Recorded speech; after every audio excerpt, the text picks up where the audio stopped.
Functions के बाद जो नेक्स्ट कॉन्सेप्ट हमने डिस्कस करना है वो modules and packages in Python का है। तो पहले बेसिकली समझते हैं कि फंक्शंस और पैकेजेस और मॉड्यूल्स में क्या फ़र्क होता है। फंक्शंस क्यों यूज़ होती थी? अगर मुझे एक प्रोग्राम में किसी चीज़ को, किसी प्रोग्राम को, किसी ऑपरेशन को बार बार परफॉर्म करना है, 5 to 10 टाइम्स या इससे भी ज़्यादा परफॉर्म करना है, तो बजाय हर दफ़ा उसको बार बार लिखने के मैं उसको एक फंक्शन में क्लोज करता था और फंक्शंस को क्या कर लेते थे, हम कॉल कर लेते थे। तो इस तरीके से प्रोग्राम की रीडेबिलिटी, ऑर्गेनाइजेशन इंप्रूव हो जाती है, डिबगिंग का प्रोसेस आसान हो जाता है, एरर लोकेट करना, उसको ठीक करना आसान हो जाता है। अब अगर यही काम मैंने मल्टीपल प्रोग्राम या मल्टीपल फाइल्स में करना है, यानी कि मैंने 10 फाइल्स बनानी है किसी टास्क के लिए, किसी कॉम्प्लेक्स टास्क के लिए, और मुझे उन 10 फाइल्स में ना मुख्तलिफ जगह एक ऑपरेशन को, एक इफ एल्स को, एक लूप को या किसी भी काम को बार बार रिपीट करना है, तो उसकी बेस्ट वे ये है कि हम मॉड्यूल्स या पैकेजेस बना लें। यानी कि अगर एक ही प्रोग्राम में चीज़ों को रिपीट करना है तो फंक्शंस, डिफरेंट प्रोग्राम के अंदर चीज़ों को रिपीट करना है तो फिर पैकेजेस या मॉड्यूल्स बना लिए जाते हैं। अगली जो बात समझनी है वो मॉड्यूल्स और पैकेजेस का डिफरेंस समझना है। बेसिकली जो मॉड्यूल होता है ना, वो एक सिंगल पाइथन फाइल होती है, single dot P Y file होती है, और module is simply a single Python file that contain reusable code, functions वगैरह। जबकि पैकेज क्या होता है, मैं जितनी भी पाइथन की मल्टीपल फाइल्स लेता हूं और उनको एक फोल्डर में स्टोर कर लेता हूं, और वो जो फोल्डर होता है वो कहलाता है package. A package is a folder that contains multiple modules. Multiple modules का मतलब multiple Python files along with the init.py file. अब मैं यहाँ पे एक पैकेज बनाया हुआ है, तो मैथ और ऑपरेशन उस फोल्डर का नाम है, यानी कि पैकेज का नाम है। उसके अंदर 3 मॉड्यूल्स हैं, एक सब्ट्रैक्शन का मॉड्यूल है, एक एडिशन का, और एक इनिट। इनिट को हम बाद में डिस्कस करेंगे कि जब हम अपना पैकेजेस बनाना सीखेंगे। तो ये बेसिक डिफरेंस समझना है, फंक्शन, मॉड्यूल और पैकेजेस। फंक्शन अगर एक ही प्रोग्राम के अंदर एक ही चीज़ को मल्टीपल टाइम रिपीट करना है डिफरेंट जगहों पर, तो फंक्शंस। एक ही फाइल के अंदर अब मॉड्यूल या पैकेजेस बनाने का फ़ायदा नहीं है। अगर मल्टीपल फाइल में किसी चीज़ को रिपीट करना है तो मॉड्यूल या पैकेजेस। फिर मॉड्यूल सिंगल पाई फाइल हो, यानी कि सिंगल पाइथन फाइल हो, और पैकेजेस जब मल्टीपल पाइथन फाइल्स को एक फोल्डर में स्टोर कर लिया जाए तो वो होते हैं पैकेजेस। क्यों यूज़ किए जा रहे हैं? Code reusability, better organisation, easier debugging and standard libraries वगैरह। अच्छा, 2 किस्म के पैकेजेस या मॉड्यूल्स आप कह सकते हैं, एक होते हैं बिल्ट इन और एक होते हैं थर्ड पार्टी पाइथन पैकेजेस। तो पहले हम बिल्ट इन को डिस्कस कर लेते हैं। बिल्ट इन में मैंने आपके सामने 5 to 6 मेंशन किया, लेकिन इसके अलावा भी बहुत सारे डिपेंड कि आप कौन सा काम करें। मैथ का मॉड्यूल है, क्यों? जब आप लोगों के रूट, ट्रिग्नोमेट्रिक या लॉगरिथम फंक्शन को इस्तेमाल करना है तो मैथ को यूज़ करते हैं। कोई रैंडम नंबर जनरेट करना है उसके लिए, डेट एंड टाइम के लिए, ऑपरेटिंग सिस्टम से किसी किस्म की इंटरेक्शन करती है तो और ओएस एक मॉड्यूल है, वेब ब्राउजर वगैरह के लिए भी मौजूद है। तो मैं कुछ बेसिक डिस्कस कर लेता हूँ, मैं मैथ का डिस्कस कर लेता। अब मॉड्यूल को यूज़ करने का तरीका क्या? सबसे पहले मॉड्यूल को इंपोर्ट करना पड़ता है, उसके लिखा पड़ता है इंपोर्ट। तो मैं लिखता हूँ इंपोर्ट, उसके बाद सिंपली उस मॉड्यूल का नाम इंपोर्ट मैथ। अब मैं प्रिंट कर लेता हूं मैथ डॉट। अब मैथ मॉड्यूल के अंदर कौन कौन सी फंक्शन है वो सारी लिस्ट यहां पर आ गई। आप लोग यहां पे देख सकते हैं, ये 10 है, ट्रिग्नोमेट्रिक, स्क्वायर रूट है, साइन हाइपरबोलिक है। मैं स्क्वायर रूट ले लेता हूं, स्क्वायर रूट, और सिंपली यहां पे लिख देता हूं 25, तो आंसर आ गया 5। अच्छा, इसी तरीके से कॉन्स्टेंट्स वगैरह भी लिए जा सकते हैं। मैं लिखता हूं मैथ डॉट पाई, अब पाई की वैल्यू प्रिंट हो जानी 3.14। इसके अलावा भी कोई कर सकते हैं, मैथ डॉट साइन। अब मैथड साइन करता हूँ मैं 90 कर लेते हैं, बल्कि तो 0. अच्छा, अब इसमें एक प्रॉब्लम है, मैं बता देता हूँ। इसको रेडियन में कन्वर्ट करना होगा, मैथ डॉट रेडियंस। रेडियन भी एक फंक्शन है जो कि मैथ के मॉड्यूल के अंदर डिफाइन हुई हुई है 90, इसका आंसर आ जाएगा 1। तो इस तरीके से हम यूज़ कर सकते हैं। अच्छा, अब एक प्रॉब्लम नज़र आ रही है कि मुझे कोई भी फंक्शन यूज़ करने ना, उससे पहले मैथ डॉट लाजमी लिखना है, जो कि मॉड्यूल का नाम है। अब इसका एक हल भी है, मैं ये भी कर सकता हूं from math import square root, और इसके अलावा पाई कर लेते हैं।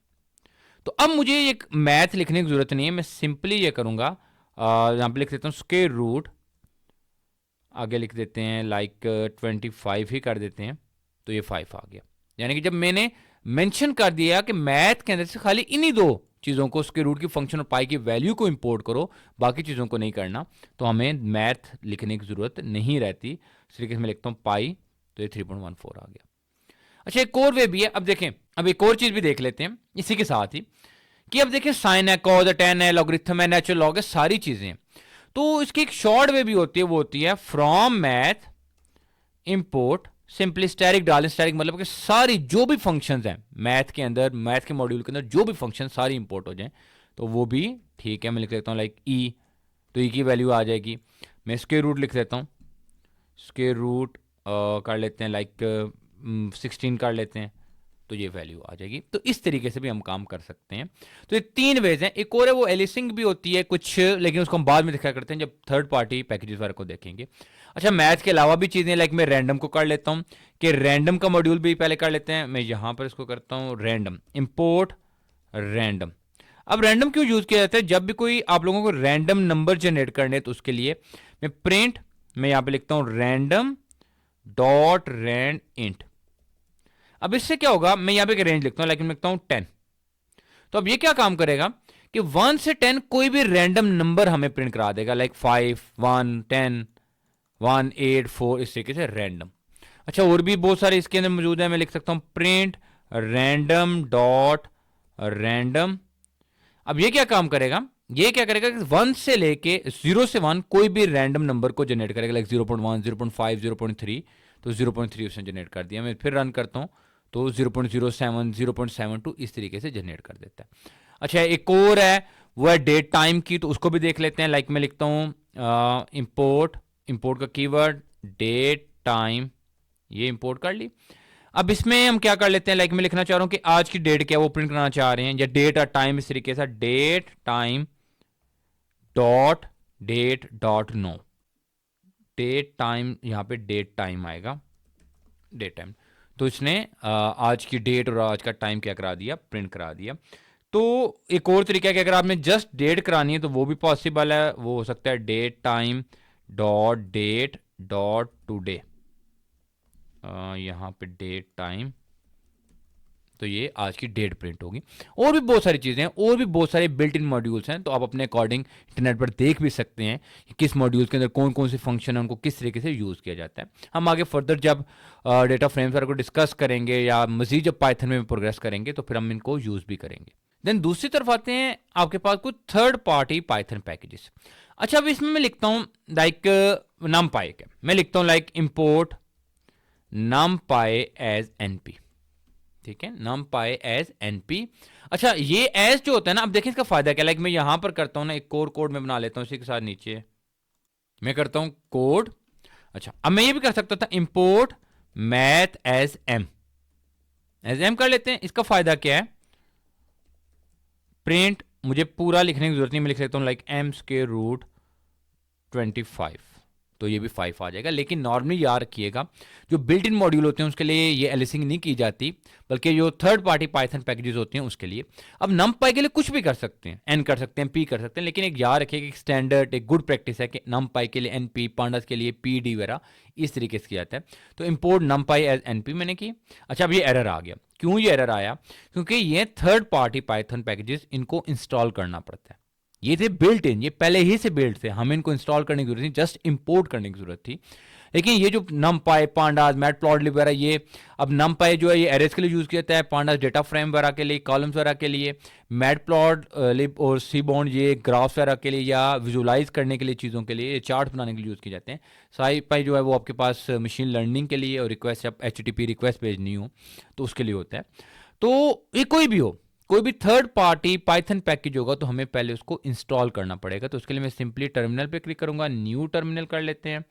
अच्छा, यहां पर आप लिख दें पिप इंस्टॉल numpy, सिंपली आपने उसका नाम लिखना है और इसको रन कर देना है, इंस्टॉलेशन स्टार्ट हो जाएगी। तो हमारी इंस्टॉलेशन ऑलमोस्ट कंप्लीट हो गई है। अच्छा, अब मैं इसको रन करता हूँ, अब एरर नहीं आएगा क्योंकि ये इंस्टॉल हो चुकी है।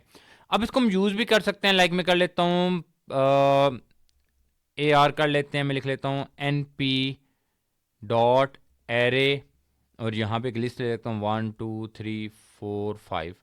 तो मैं प्रिंट करा लेता हूँ प्रिंट टाइप ऑफ AR, तो ये आ जाएगी numpy एरे। तो numpy एरेज का इस्तेमाल किया जाता होता है। इसी तरीके से कोड लाइब्रेरी पांडास जो कि डेटा फ्रेम बनाने के लिए बहुत ज़्यादा यूज़ की जाती है, तो उसको भी हम इंपोर्ट कर सकते हैं। लेकिन उसमें भी अगेन जब मैं लिखूँगा इंपोर्ट पांडास एस pd, तो ये एरर आ जाना, क्योंकि अगेन ये इंस्टॉल नहीं हुई। तो आपने जाके टर्मिनल में इसको सिंपली पिप इंस्टॉल अब पांडास कार्ड लेना है, इंटरप्रेस और इंस्टॉलेशन क्या हो जाएगी, स्टार्ट हो जाएगी। उसके बाद हम इसको भी क्या कर सकते हैं, यूज़ कर सकते हैं।